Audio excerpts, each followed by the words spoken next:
Leonard Dupree shifted his carry-on bag from one shoulder to the other as he guided his 12-year-old daughter, Mia, toward gate C-29 in the bustling corridors of O'Hare International Airport. Mia walked beside him, her face alight with excitement about their upcoming trip to Los Angeles. This short vacation, squeezed in between Leonard's demanding work schedule as a special agent with the Federal Bureau of Investigation, had been planned for months. Now that it was finally here, Mia buzzed with anticipation of seeing her grandmother, exploring the beaches of Southern California, and soaking up everything the City of Angels had to offer. The summer humidity clung to Leonard's dark blazer. He'd told himself he should probably have traveled in something more casual, but old habits were hard to break. He was 41 tall, with a calm, measured demeanor that belied the intense responsibilities of his profession. Yet, as father and daughter wove their way through the terminal, the tension in Leonard's posture relaxed ever so slightly. With Mia at his side, he allowed himself to slip into dad mode instead of agent mode. Mia had inherited her father's keen eye for detail, despite being only in 7th grade. She usually noticed little things, like how he scanned the crowd or how his shoulders remained tense whenever someone brushed past them too quickly. She saw it all. "You promised no official FBI business this trip, remember, Dad?" she reminded him as they neared the gate. "You said we'd focus on visiting Grandma, going to the museums, and maybe even checking out that water park you found." Mia's tone was half serious, half teasing. With 2 thick braids and an expression of earnest intelligence, she looked ready to remind her father of that promise whenever needed. Leonard cracked a small smile. "Don't worry, sweetheart," he said. "No FBI drama on this trip. Just you, me, and however many boxes of donuts Grandma tries to sneak home." He gave Mia a playful nudge, recalling how his mother always insisted on spoiling her granddaughter with sweets as soon as they arrived. "Anyway, you'll have plenty of time to read all those novels you packed once we're in the air." Mia patted the front pocket of her backpack. "I only brought 3. That's hardly any at all. Besides, 5 hours in the sky is the perfect chance for me to catch up on the new fantasy series Aunt Sylvia sent me." She brushed a strand of hair out of her eyes and grinned. Mia's mother, Beatrice, had passed away 3 years ago from a sudden illness, leaving both Leonard and Mia grappling with a hole in their lives. Over the past few years, these father-daughter trips had become a cherished tradition, an unspoken way of keeping Beatrice's memory alive by staying close to family on the West Coast. As they approached gate C-29, a tense figure paced near the front of the priority boarding line. A woman with impeccably styled blonde hair, wearing a tailored pastel suit and holding a designer handbag, was speaking loudly on her phone. Her sharp voice carried across the waiting area. "How can there be no upgrades left, Greta? I specifically requested a window seat in business class. This is unacceptable." She ended the call with an irritable tap on her phone screen, frowning at the gate agents. Leonard tried not to stare. People got upset about seats all the time, but this woman radiated a particular brand of entitlement. "Dad," Mia whispered, leaning closer, "I think that lady's going to blow a fuse. Should we stand somewhere else?" Leonard followed his daughter's gaze and saw the blonde woman's eyes flit over them. Just a quick, appraising glance that left him with an odd sense of being evaluated. He shrugged. "We'll just board when they call us," he said quietly. "No need to get too close." The boarding process began soon after. With his frequent flyer status and occasionally brandishing his FBI ID for convenience, Leonard normally boarded earlier than the standard crowd. Today was no exception. Mia happily went first, balancing her backpack while clutching her ticket. Leonard flashed a cordial smile to the gate agent, handed over his own boarding pass, and guided Mia down the jet bridge. Once inside the aircraft, a large jet bound for Los Angeles, they located their seats in row 15, window in middle, just as Leonard had arranged. Mia loved being by the window. She got a certain comfort from seeing the clouds drifting by and gazing at the earth below, especially during takeoff and landing. Mia placed her backpack on her seat for a moment and peered around. "Isn't it funny how planes look so much bigger in pictures? But when you're actually in here, it's just this narrow little space," she said, half to herself. She then carefully settled into the window seat, popping open the overhead vent to get some air. Leonard placed their carry-on in the overhead compartment and took the middle seat, doing so without complaint. He preferred being close to Mia so she didn't feel hemmed in by strangers. Across the aisle, a young man was fidgeting with his laptop bag, and behind them, an older couple was already flipping through the in-flight magazine. A flight attendant, name tag reading Brianna, moved gracefully through the aisle, welcoming passengers. Everything seemed routine until a familiar voice from the front section escalated in volume. "That's her," Mia muttered, recognizing the clipped, strident tone of the woman they'd seen at the gate. "Sounds like she didn't get the seat she wanted." Leonard tried to keep his focus on Mia's safety instructions, making sure her belt was buckled properly. But the commotion was impossible to ignore. He overheard the woman telling a flight attendant that she had paid for business class and insisted on a specific window seat. Before he could dwell on it, the plane filled up rapidly. Next came the usual announcements and safety demonstration, which Mia watched with only mild interest. Then, just as the aircraft pulled away from the gate and taxied toward the runway, Leonard recognized the same strident voice, much closer than before. "Excuse me, miss, but you need to remain seated for takeoff," Brianna's professional voice called out, echoing from a few rows behind them. Leonard glanced back and saw the blonde woman making her way down the aisle, ignoring the startled expressions of other passengers. Even the seatbelt sign overhead failed to deter her. She reached row 15 and fixed her gaze on Mia's window seat. I need that seat," the woman declared, arms crossed. "Move." Leonard blinked in surprise, then turned to face the woman. "I beg your pardon," he said, quietly but firmly. "I said I need that window seat," the woman repeated. Her voice was laced with annoyance, as though she were speaking to an unruly staff member at a restaurant. Her eyes flicked over Mia, then over Leonard, making a rapid set of assumptions. "I have a condition. I get terrible anxiety if I'm not by the window, and I refuse to sit by the aisle. There's too much chaos." Mia shifted uncomfortably, glancing at her father. "Dad?" Leonard placed a reassuring hand on Mia's arm. "We specifically requested the window for my daughter," he explained gently. "She sometimes experiences queasiness in flight, and being by the window helps. I'm sorry, but we'd prefer not to switch." The woman snorted. "Oh, she's just a child. She'll be fine anywhere. Besides, I already had to argue to get into business class, and now they say there's no window left there. I'm not about to spend this flight in misery. You should teach your daughter to show consideration for adults." The way she emphasized adults made it sound like she believed the child in front of her was a subordinate creature who owed her deference. By this time, the seatbelt sign still glowed, and the flight attendant, Brianna, hurried down the aisle. "Ms. Lowry," she said, addressing the passenger by name, "we need to clear the aisle immediately. The captain is preparing for takeoff, and you must be seated with your belt fastened. I'll be happy to see if there's any way to accommodate you after takeoff, but right now, please return to your seat." Ms. Lowry, the name was confirmed, barely glanced at Brianna. "You have no idea what I've been through with this airline. I paid for a window seat in business class, not some cramped aisle. And if these people," her eyes lingered on Leonard and Mia's dark skin, an almost imperceptible change in her gaze that Leonard recognized all too well, "refuse to help, then what am I supposed to do? Suffer?" Leonard felt a flicker of anger stirring. He had always tried to shield Mia from the uglier side of the world's prejudices, but it wasn't always possible. He maintained a steady, calm tone. "We don't want to inconvenience you, ma'am, but we have the right to remain in the seats we purchased. If you have a documented medical issue, perhaps the airline can handle it. But we're not moving." Ms. Lowry straightened her spine.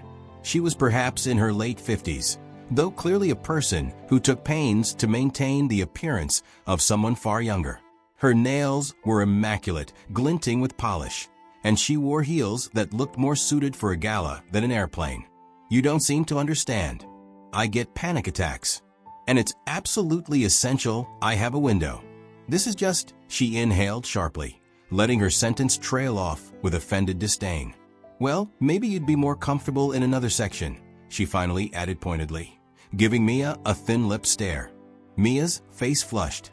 She understood the implication, that a young black girl like her might belong elsewhere. Leonard felt his own pulse hammer, though he forced his expression to remain composed. "I'm sure there's another seat somewhere," he said evenly, "but it's not going to be ours." At that, Ms. Lowry rolled her eyes. "Of course," she said, her voice adopting a sneer. "The father has to protect his little girl from everything. Typical." She glanced meaningfully at Leonard's dark blazer. "I'm sure you think you have some authority in the matter?" Leonard didn't move from his seat. He looked her square in the eye, letting a beat of silence fill the space.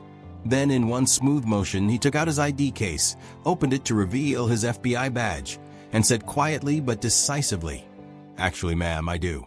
I'm Special Agent Leonard Dupree. And right now, you're disregarding the instructions of the flight attendant, which is in violation of federal regulations. If you don't return to your assigned seat this moment, I'll have to report this as interference with the flight crew." He paused, letting the weight of his words sink in. That's not a trivial matter. It was like someone hit a switch. Ms. Lowry froze, her face blanching. Every syllable from Leonard's mouth had the ring of consequence. Around them, nearby passengers who had been eavesdropping gasped or murmured. Mia bit her lip, half wishing the confrontation would end and half astonished to see her father in action. Brianna, the flight attendant, stepped forward, looking as though she might exhale with relief. "Ms. Lowry, if you'll just follow me, we can discuss your seating in private." The woman's cheeks burned with angry color. She glared at Leonard for half a second, then turned on her heel without another word and stomped up the aisle, propelled by her own humiliation. Mia let out a breath she hadn't realized she was holding. "Dad, that was wow," she whispered, her eyes wide. "You okay?" Leonard asked, gently placing a hand on Mia's shoulder. He could sense the emotional toll. Mia nodded, but looked troubled. "I'm fine," she said softly. "It's just weird, that she thought it was okay to talk to us like that." Leonard's jaw tightened. "It's not okay," he replied. "But unfortunately, there are people who look at others and see only what they want to see." "Hey, everyone," Mia said, suddenly remembering something. She glanced at her father's phone, which he'd been using to record a short travel vlog for their family. "While I have you here, do me a favor, drop a like, hit subscribe, and let me know in the comments where you're watching from. I love hearing from our friends around the world, especially when we're sharing these travel adventures." Leonard gave a small chuckle, letting that bit of levity lighten the moment. A few other passengers within earshot even smiled, some offering nods of support. Within minutes, the plane was cleared for takeoff. Mia gazed out the window, the city of Chicago shrinking below. Once they were airborne, the cabin finally settled, though a faint cloud of tension lingered among those who had witnessed the confrontation. Seated a couple of rows behind Leonard and Mia was Dr. Aurora Stein, a pediatric neurologist from Seattle. In her early 30s, she was flying to Los Angeles for a medical symposium. She'd been reading an article on pediatric brain development research when the commotion began. Dr. Stein had watched the unfolding scene, unsettled by Ms. Lowry's aggressive entitlement and the ugliness of her remarks to the young girl. Aurora was no stranger to subtle prejudice. As a woman of mixed heritage in a male-dominated field, she'd had her share of undermining comments and microaggressions over the years. After the seatbelt sign was switched off, Aurora quietly made her way to row 15. She gave Leonard a polite nod and then looked at Mia. "Hi," she said warmly. "I'm sorry to bother you, but I wanted to see if you're all right. I overheard what happened. That was really unfair." Mia offered a small smile. "Thank you," she said, her voice still carrying a note of vulnerability. "I'm okay, just not used to people talking to me like that." Leonard studied Aurora briefly, quickly deducing from her posture and calm but empathetic demeanor that she was offering genuine concern. "Thank you for checking on her," he told Aurora, his voice carrying the inherent courtesy he always tried to maintain. Aurora introduced herself. "I'm a doctor. Well, a pediatric neurologist. So I guess I'm used to seeing kids in stressful situations, though usually for medical reasons." She glanced at Mia. "I just want you to know there are people who don't think like that woman, and I'm sorry she put you through that." Mia's face relaxed. "It's nice to meet you," she said. "I'm Mia, and this is my dad, Leonard. We're going to visit my grandma in LA. She lives near Westwood and has, like, the biggest lemon tree in her backyard." Aurora smiled. "That sounds lovely. I'll let you get back to your flight, but if you ever need anything, I'm 2 rows behind you." With that, she returned to her seat, leaving Leonard and Mia with a gentle sense of reassurance. Meanwhile, in first class, Ms. Lowry, Carmen Lowry, to be precise, sat stiffly, gripping her seat's armrests. She had been forced back to her original assignment after a stern word from the head flight attendant and a mention of the captain's willingness to remove any unruly passenger from the flight. Carmen seethed. She wasn't used to being told no. Her late husband had been a powerful attorney who specialized in corporate mergers, and Carmen was accustomed to receiving the best of everything: best seats, best tables at restaurants, and certainly no talkback from people she considered beneath her. The sting of being confronted by someone with actual federal authority and in front of so many onlookers rattled her composure. Seated beside Carmen in the plush first-class row was Samuel Meyer, a retired Superior Court judge from San Diego. He had a quiet, dignified bearing, the kind of man who radiated patient observation. White-haired and tall, he looked at Ms. Lowry for a long moment before politely introducing himself. "I'm Samuel," he said. She responded with a curt nod, not in the mood for pleasantries. "I assume you had some trouble earlier?" he inquired gently. Carmen gave him a disdainful glance. "You could say that," she muttered. "Some people refuse to show any courtesy. And that man just had to throw his title around." As if, she abruptly stopped, unwilling to utter the word FBI, for fear it might cause more trouble. She took a shaky breath instead. "Ah," Samuel replied, nodding slowly. "He's a federal agent, correct?" "I caught a bit of that. Hard situation."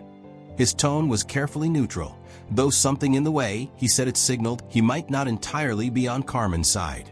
"I was on the bench for over 2 decades, Samuel continued. "Seen a fair share of folks who think the law doesn't apply to them. In the end, it always does." He gave Carmen a meaningful look, but withheld overt condemnation.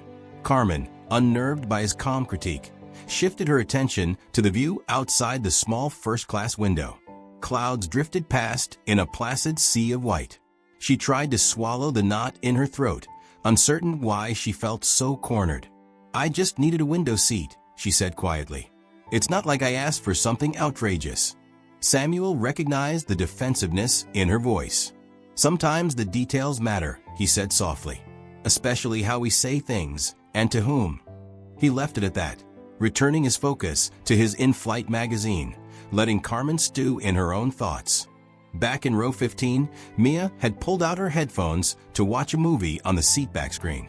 Leonard, however, noticed the seat across the aisle was occupied by a middle-aged man with glasses, peering intently at a notebook. A battered camera bag perched at his feet. Leonard didn't think much of it until the man tilted his head and seemed to be giving them a sympathetic glance. Eventually, the man caught Leonard's eye and raised a polite hand in greeting. When the beverage service began, the man leaned forward a bit. "Excuse me," he said in a soft voice. "I don't mean to intrude. My name's Jerome Parson. I teach journalism at UCLA, and I overheard what happened. That was something." Leonard nodded, sizing him up. "Leonard," he offered, not volunteering his last name or profession. "This is my daughter Mia. We're just trying to get to LA in one piece." Jerome gave a small, wry smile. "Not the best advertisement for air travel, is it? Sometimes these planes feel like a pressure cooker for people's worst impulses." He paused, fiddling with his pen. "I've been writing about social dynamics in cramped, high-stress environments. Believe it or not, airplanes come up a lot in my research." "So this is like your field study?" Mia asked, unexpectedly curious. Jerome nodded. "In a manner of speaking, yes. I'm exploring how people behave when they can't easily walk away. It's interesting. Disputes that might be minor on the ground can escalate quickly in the air." Leonard nodded politely, albeit warily. He'd had enough experiences with the media during high-profile cases to know that not everyone telling you they're a journalist is a friend. But Jerome seemed earnest and not looking to sensationalize. "It's definitely a unique environment," Leonard replied. Jerome asked for permission to mention them in a broader piece he was drafting about airline conflicts. Leonard smiled politely. "We're just here to see family. I'm not sure we want to be part of anything bigger." Jerome looked understanding. "That's perfectly fine. I just wanted to be transparent. Sometimes the best stories are the ones that come out of nowhere." Time slipped by. The flight attendants wheeled their carts up and down, distributing snacks and drinks. Mia sipped ginger ale, while Leonard settled for coffee. He wanted to be alert upon arrival in Los Angeles. Mia had just opened her second book when the pilot's voice crackled over the intercom. "Ladies and gentlemen, this is Captain Terrence speaking. We've encountered a minor mechanical issue with one of our onboard systems. It's nothing critical, but we are required to divert to Phoenix for a quick inspection. We apologize for the inconvenience. We'll have a ground crew check things out, and hopefully we'll be on our way shortly." A collective groan from the passengers rippled through the cabin, but Leonard felt relief. A minor mechanical issue was better addressed on the ground than risked in the air. Mia wrinkled her nose. "Does that mean we'll be late to see Grandma?" Leonard nodded. "Probably by a couple of hours, but let's hope they fix it quickly." Brianna came on the PA system next, explaining the procedure for landing in Phoenix. A swirl of chatter spread as people texted family or tried to change connecting flights. Carmen Lowry looked visibly agitated up in first class, pressed back against her seat. Samuel, the retired judge, watched her calmly but said nothing. When the plane touched down in Phoenix, the landing was smooth enough. Passengers clapped in relief that there was no harrowing emergency. Once the aircraft taxied to a gate, the pilot announced they'd be deplaning for about 2 hours. Everyone grabbed their belongings, though flight attendants reminded them to keep their boarding passes. They all shuffled off into the wide hallways of Phoenix Sky Harbor Airport. Leonard and Mia disembarked into the bright, air-conditioned concourse. "You hungry?" Leonard asked. "I definitely am." Mia perked up. "So hungry, Dad." They ambled down the concourse until they found a Southwestern-style diner that served Sonoran-influenced dishes, complete with sizzling fajitas and fresh salsa. They weren't the only Flight 2297 passengers there.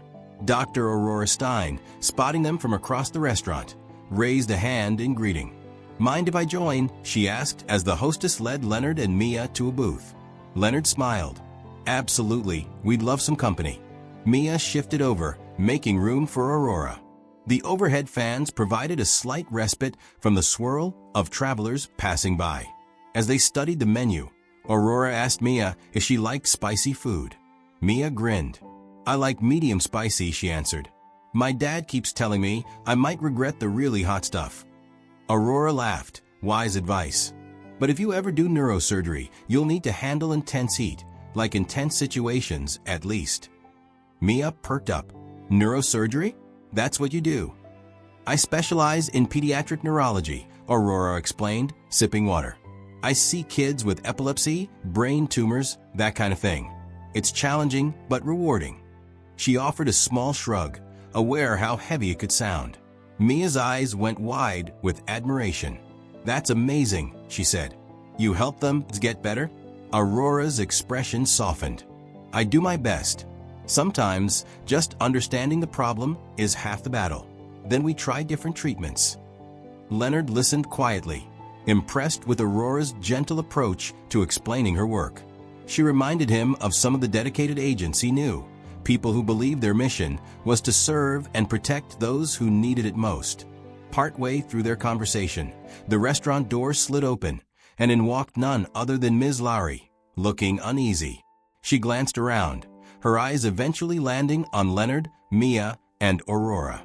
For a split second, it appeared she might turn and walk away, but the hostess greeted her and led her to a table not far from theirs. Mia tensed. "Dad, she's here," she whispered.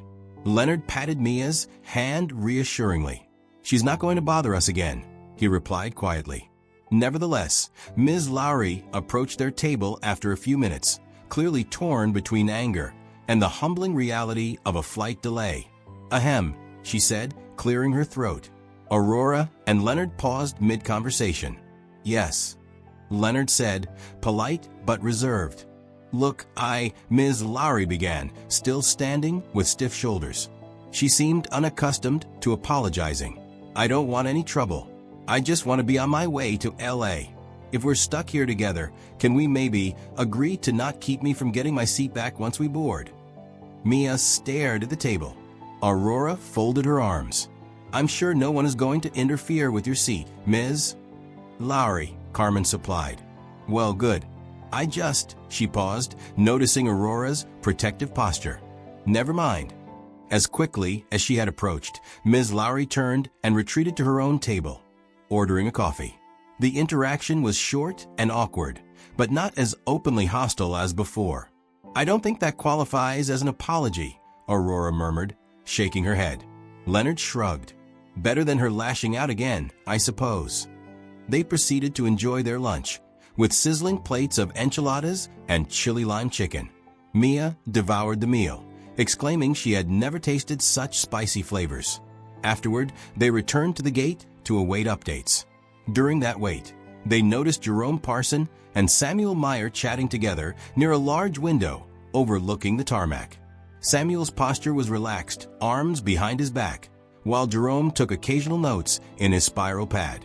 When Leonard, Mia, and Aurora ambled over, Jerome gave them a friendly smile. Word on the grapevine is the mechanics will be done in about 90 minutes, he said. Hopefully we'll still make it to L.A. before midnight. Leonard nodded. We can only hope. My mother's expecting us by dinner, but at this point, it'll be a late one. Samuel introduced himself to Aurora and Mia, politely shaking hands. Nice to meet you, he said. I'm a retired judge, heading home after visiting an old colleague. We have quite the cast of characters on this flight, don't we? He gave Leonard a knowing look. You handled that woman well earlier. Leonard just shrugged. Sometimes it takes more than politeness to get a point across. Mia pointed at the thick folder in Samuel's hand. Did you used to send people to jail? She asked with open curiosity. Samuel chuckled. Occasionally, but my job was to interpret the law and ensure justice. It's not always about locking people up. Sometimes it's about guiding them to see the error of their ways. Jerome caught the subtle shift in Leonard's expression. Could I ask you, Leonard? He paused, seeking permission with his eyes. I gathered you're in law enforcement. Does it ever get easier dealing with confrontation? Leonard met his gaze. Honestly, you get used to it, but it doesn't get easier, especially when it involves someone you love, like my daughter. But in my line of work, you see the best and worst of humanity. You learn to respond in a way that holds people accountable without letting them harm others. Mia nodded in agreement, though her expression was thoughtful. The conversation drifted to other topics, travel experiences, favorite places in California, the oddities of airport, architecture. Eventually, the gate agent announced that Flight 2297 was ready to reboard. Everyone packed up, returned to the plane, and found their seats. The tension was lower now. It seemed people were simply relieved to continue to Los Angeles. Ms. Lowry quietly slipped into her first-class seat, avoiding eye contact with anyone she recognized. Mia exhaled as she settled by the window again in row 15. Let's hope this time we can actually make it to LAX, she said. Leonard ruffled her hair. We will. Just gotta keep the faith. Aurora managed to snag the aisle seat across from them, after a passenger graciously traded, so she could be near the new friends she'd made. I guess all that Dr. Karma is paying off, she joked to Leonard and Mia as she settled in. The plane took off without any further disturbances. Cruising at 35,000 feet with the seatbelt sign off, Brianna came through with drink service again. Mia asked for another ginger ale, while Leonard decided on water. The hum of the engines soothed the earlier tension like a comforting background drone. Hey everyone, Mia suddenly whispered enthusiastically to her dad's phone, deciding to film another little snippet. We're finally in the air after an unexpected pit stop. If you're still watching, remember to hit that like button, subscribe, and comment below with how you handle delays when traveling. Thanks for sticking with us. Aurora grinned at Mia's effervescence. Then the three of them settled in for the rest of the flight. Mia alternated between reading and staring out at the southwestern desert below, occasionally pointing out a winding river or a cluster of mountain peaks. Leonard and Aurora found themselves discussing her medical background, his FBI experiences, and how each navigated daily stress. There was a mutual interest that neither said aloud but both sensed. Meanwhile, Ms. Lowry was uncharacteristically quiet in first class. Samuel Meyer, reading quietly next to her, noticed a subtle tremor in her hands. "Are you afraid of flying?" he asked gently. Carmen hesitated. "I don't like feeling trapped," she admitted softly, as though the mere admission was humiliating. "Windows help me feel less suffocated. That's all. I suppose I didn't handle it well." Samuel closed his magazine. "It's never too late to acknowledge that we behaved poorly," he said. "Apologies mean a lot, especially for the person they're directed at." Carmen let out a long exhale, turning to face him. "It's just, I can't stand losing control. My late husband always made sure we got what we wanted. Now, dealing with these details on my own, it's harder than I expected, but that still doesn't excuse what I did." The older judge gave a small nod. "Taking responsibility can be painful. But trust me, Ms. Lowry, it's worth it if it leads you to a better place. We share this world with all kinds of people. Sometimes the way we act in public, especially under stress, reveals more about ourselves than any carefully crafted persona." Carmen bit her lip, her gaze drifting to the window. In the reflection, she saw her own face, tired, perhaps a bit remorseful. Another hour passed in quiet uneventfulness. Mia dozed with her head against the window. Leonard stared at the seatback map, noting how close they were getting to Los Angeles. He looked forward to hugging his mother, seeing the house he'd grown up in, and letting Mia run around the backyard orchard that had so many wonderful memories. His mother, Teresa Dupree, was a retired nurse who had always encouraged him to pursue justice.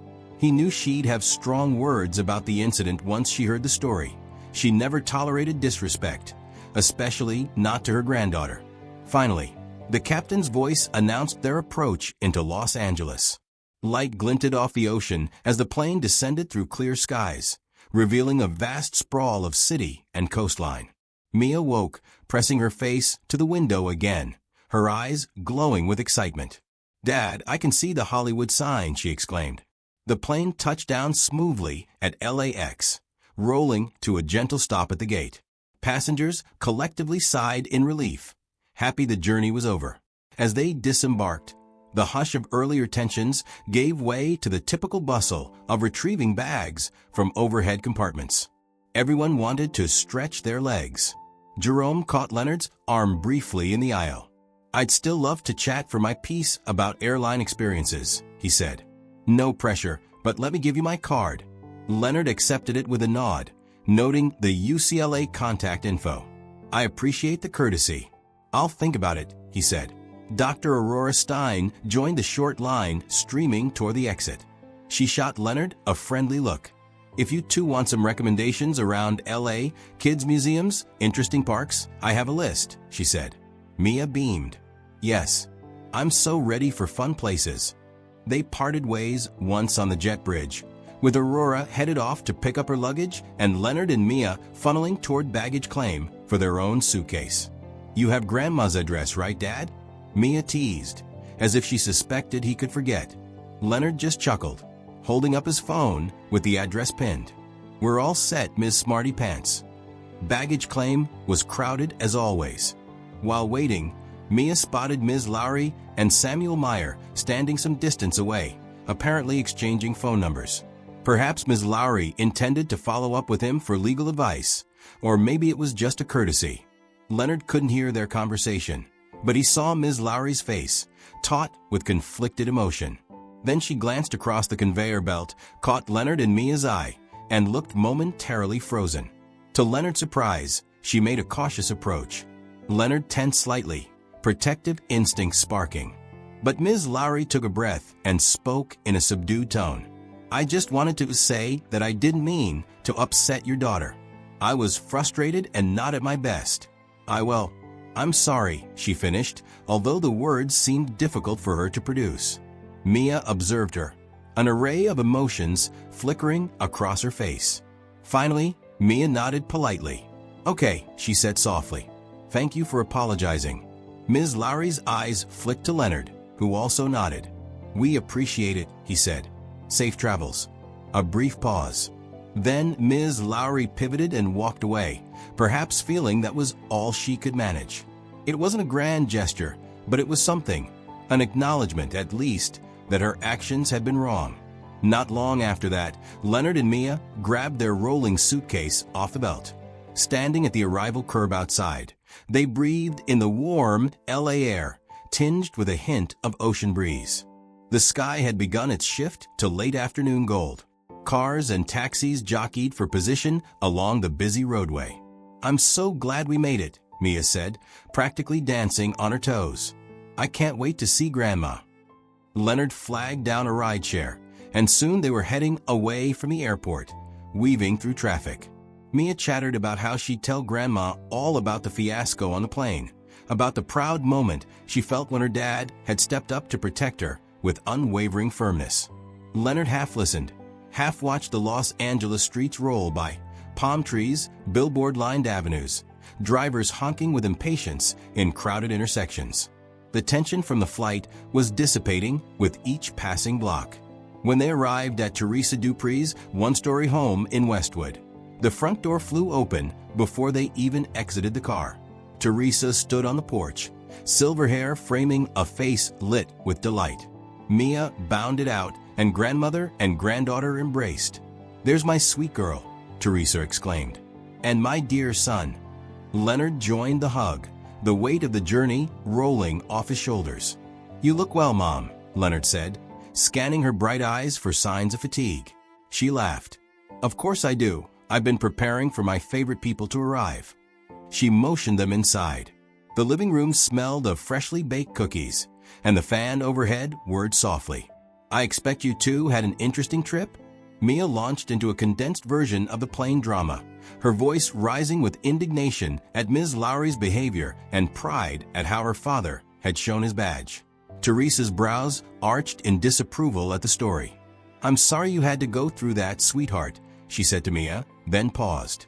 "But I'm proud of you both for standing your ground in a calm, firm way. Sometimes that's the hardest part." Leonard felt a warmth in his chest. He remembered how, as a kid, his mother had taught him that meeting hostility with dignity was more powerful than returning aggression. "We got through it, thanks to some decent people on the flight," he said. "You won't believe all the connections we made, an older judge, a journalist, a pediatric neurologist. It was almost like we had a whole community on that plane." Teresa smiled knowingly. Often adversity brings people together in unexpected ways. It reminds us that we're not alone out there. "Now," she said, clapping her hands and changing the subject. "Who wants cookies before dinner?" Mia's eyes sparkled. "Me." She darted toward the kitchen. Teresa looked at her son. "Join us after you wash up. And you can tell me more about this Dr. Stein you mentioned." Leonard chuckled, recalling Aurora's encouraging presence and how she'd joined them for lunch at the Phoenix airport. "It's not like that, Mom," he teased, echoing an earlier conversation. But Teresa just gave him a playful grin, as if to say, "We'll see." They spent the remainder of that evening unwinding. Mia discovered that Teresa had already set up a small welcome corner in the living room with fresh flowers and a photo of Mia's late mother. It was a tender sight, both sad and comforting. For dinner, they had grilled fish and a salad from the backyard garden, followed by the cookies that Mia had eyed so eagerly. After the dishes were cleared, Mia retreated to the guest room to video call her best friend back in Chicago, telling her the story in detail. Leonard and Teresa lingered in the living room. A warm breeze drifted through the window. Leonard told his mother about how Ms. Lowry had approached them at baggage claim with a halting apology. Teresa listened, her expression solemn. "Well, I suppose that might be a little progress," she said. "Hateful habits don't vanish overnight." Leonard nodded. "I just hope Mia knows that not everyone in the world is that hostile." Teresa reached out, covering Leonard's hand with hers. Seeing how that judge and doctor stepped in, or how that journalist took interest in telling a bigger story, That shows Mia there's plenty of good out there too. Sometimes it takes one moment of ugliness to reveal unexpected kindness in others. Night fell over Los Angeles, the neighborhood settling into a hush broken only by distant traffic. Before bed, Leonard found Mia curled up in the old armchair, reading one of her novels. She looked up, a soft smile on her face. "Dad," she said, "I was thinking, maybe we can do a short vlog post about what happened. Not to shame that lady, but to help other kids who might face something similar. We could say something like, stand up for yourself, or find someone who can help you do it." Leonard considered it. "That's a good idea," he replied gently. "We just have to do it respectfully." Mia nodded, then yawned, a wave of tiredness washing over her. "Maybe tomorrow. Grandma said she's taking us to that new science exhibit in the morning." Leonard grinned. Off to bed, bright eyes. "We've got a busy day." Mia stood, gave her dad a hug. "I love you, Dad," she said. Leonard felt that familiar tightness in his chest, the combination of grief at Beatrice's absence and gratitude for Mia's presence. "I love you too, sweet pea," he whispered, kissing her forehead. The next few days were brimming with activity. They visited the tar pits, indulged in milkshakes at an iconic diner, and spent long afternoons simply lounging in Teresa's backyard, picking lemons and learning to bake lemon squares. Mia reveled in all the freedom, snapping photos to share with her friends back home. She asked if Aurora might be free for lunch one day, but Leonard wasn't sure. "She's here for a conference," he explained. "I'll text her if I can find her info." He realized he only had a passing way to reach her, but the memory of her kindness on the plane remained strong. In the midst of their relaxed schedule, Jerome Parson emailed Leonard, politely requesting an interview for the story he was writing about airline confrontations. Leonard checked with Mia first. She waited carefully. "Do I have to be on camera?" she asked. Jerome had indicated it could be off the record if necessary. In the end, father and daughter decided to share only general perspectives. They weren't aiming for headlines. They simply wanted to point out that prejudice can appear anywhere, but so can support. "Hey everyone," Mia said on another of her short videos, this time in Teresa's backyard, the lemon tree swaying behind her. If you've liked watching our little adventures, don't forget to thumbs up, subscribe, and tell me in the comments if you've ever had to stand up for yourself in a scary situation. We love hearing your stories too. She gave a small wave, then ended the recording. Leonard ruffled her hair. "You're becoming quite the YouTube star," he teased. On the final day, before they were scheduled to return to Chicago, something surprising happened. Ms. Lowry left a message on Leonard's phone. He had no idea how she got his number, perhaps from the airline while lodging a complaint or from the story Jerome was preparing. In her voicemail, Ms. Lowry sounded anxious but contrite. "Agent Dupree, this is Carmen Lowry. I wanted to express my regret again. I realize I spoke horribly that day. Sometimes we act out of fear and say things we can't take back. I wish you and your daughter well." Leonard played the message for Teresa, who raised an eyebrow. "Sounds like genuine remorse, or at least an attempt. You don't have to respond if you don't want to." Leonard decided to send a short text. "Thank you for the message. We appreciate the apology." He kept it brief. That was enough. Later that evening, Aurora Stein called Leonard's phone. Having gotten the number from the contact card Mia had insisted Leonard pass along. She invited them to a small group dinner near the hospital campus, but they couldn't make it due to their flight schedule. "Next time," Aurora said, her tone bright. "I'll be back in LA, and you two have an open invitation. Give Mia a hug for me." Saying goodbye to Grandma the next morning was bittersweet, as always. Mia clung to Teresa, promising to return as soon as possible. Leonard loaded their bags into a rideshare. The morning sun cast a yellow glow over the quiet streets. At LAX, everything was smoother than the last time. Their new flight to Chicago was on schedule. Boarding pass in hand, Mia teased. "Dad, do you think we'll run into Ms. Lowry again?" Leonard gave a wry grin. "I doubt lightning strikes twice in the same place, but let's hope for an uneventful flight." Mia nodded fervently. They sat in the airport lounge waiting area, exchanging memories of the trip, how the fresh lemons tasted, the shimmering coastline at sunset, and the silly faces Grandma made whenever Mia joked about becoming a celebrity online. Finally, the boarding announcement came. As father and daughter made their way down the jet bridge onto the plane heading east, Mia turned her phone's camera toward them and said, "Well, folks, it's time to head back home. Wish us a peaceful flight. Don't forget to like and subscribe, and tell me in the comments if you've traveled cross-country with your family. Until next time." She clicked off the record, smiled at her dad.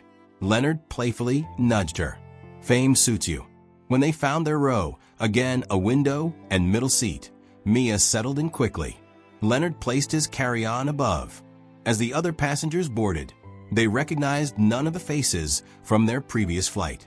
No Ms. Lowry, no Dr. Stein, no Judge Meyer, no Jerome. This was a fresh cast of characters, though presumably with their own stories. As takeoff approached, Mia stared out at the runway, her eyes shining with anticipation. "Dad," she said softly, "I'm really glad you were there to stand up for me on the plane. Sometimes I feel like I should be able to handle everything myself. But you're 12, Leonard said gently, placing a hand on her shoulder. You handle more than anyone could ask of someone your age. I'll always have your back. Mia leaned into his arm, feeling safe. I know, she replied. Thanks. The aircraft engines roared, and they ascended into the California sky. Buildings shrank below them. Mia's gaze lingered on the receding skyline, reflecting on the new memories they'd made. She thought about the day in row 15 that started with fear and ended with some measure of reconciliation. She thought about Dr. Stein's reassurance, about Jerome wanting to share their story in a way that might help others, about Judge Meyer's gentle wisdom that people can grow, and about Ms. Lowry's begrudging apology. Life wasn't perfect. It seldom was. Yet here she was, flying home, feeling proud that she and her dad had turned a hurtful experience into a meaningful lesson. Once they leveled off, Mia switched on her tablet to watch a movie, but her mind kept drifting to the swirl of events in the last week. Leonard leaned his head back against the seat, letting himself relax. The flight attendants began moving through the cabin with beverage carts. Overhead, the seatbelt signs switched off, and the white noise of flight enveloped them. Hey, Dad, Mia said suddenly, pausing her movie. When we land, can we try that new burger place near home? Grandma told me they serve the best sweet potato fries. Leonard grinned. Sounds perfect. As soon as we drop off our luggage, we'll go. Mia smiled, satisfied. Then, with one last glance out the airplane window, she let herself melt into the comfortable routine of a quiet flight. This time, no drama erupted in the aisle, no forced seat swaps, no nasty remarks. Just a serene, steady journey back to Chicago, back to their life, strengthened by what they had faced and the understanding they had gained. And if a challenge like that ever rose again, Mia thought, she'd be ready. She'd remember Dr. Stein's kind words, Judge Meyer's wise counsel, Jerome's willingness to share real-life stories, and above all, her father's unwavering support. In the hush of the plane's cabin, she imagined a future where no one would be singled out or diminished by prejudice. Maybe she couldn't change the world overnight, but she could face it with courage, just as she had on Flight 2297. The plane soared eastward, carving a path through the vast sky. Father and daughter sat side by side, their bond unshakable. A brush with bigotry had, paradoxically, expanded their community and proven that empathy and resilience could blossom even at 35,000 feet. As Mia finally let the lull of flight lullaby her into a short rest, Leonard gently placed a folded blanket over her. He gazed out the window himself, reflecting on how life rarely goes as planned, yet sometimes in the unplanned turbulence we find one another, and in doing so, discover a horizon broader than we ever imagined.